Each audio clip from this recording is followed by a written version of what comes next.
So I was talking to a good acquaintance of mine, and we got on the subject of the difference between isolation and solitude, sacred solitude, if you will, and the difference behind them. And they seem very similar, but I think the space behind them is different, kind of the intention behind it.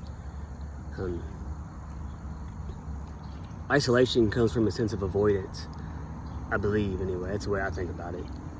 It's the sense to try to escape or run from a problem or environment or people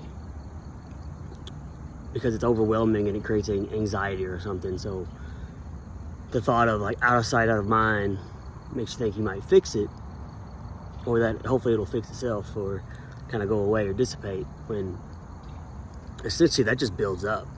You can push it down for a little bit and it'll build up, but it will compound on itself every time something in life triggers that feeling or the similar situation. It comes back up, and then you're just going to constantly find yourself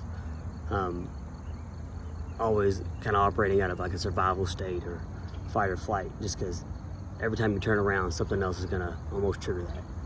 But sacred solitude, or just solitude in general, it comes more from a space of confidence, I believe.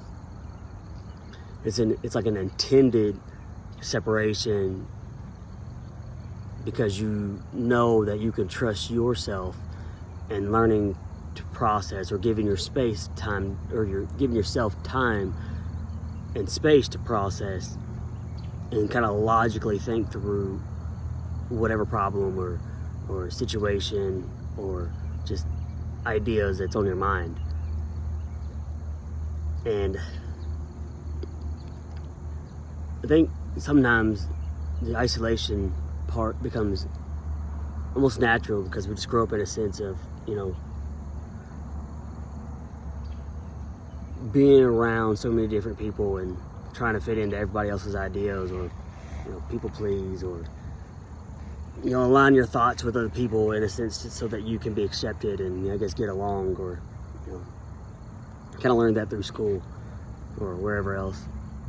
And you want to have a sense of belonging. It's almost human nature. But I think the sacred solitude in general helps you cut out the noise from everybody else and realize that like you can come up with your own thoughts, and you can typically solve your own problems if you just give yourself the power to do so. But it comes from a sense of confidence, because there will be moments of confusion sometimes, and that itself can feel overwhelming. And I do it myself. I'll just be sitting there all up in my head, my mind will be spinning 1 billion miles per second.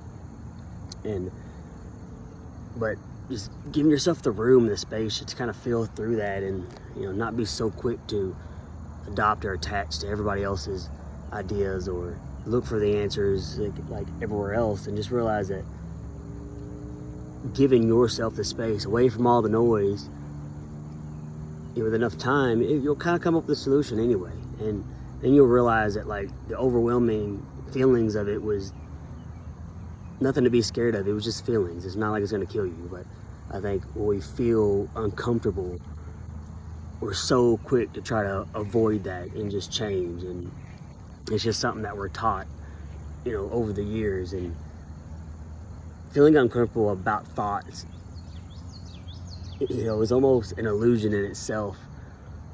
Like you create this crazy sense of worrying about something that, for different scenarios or reasons, that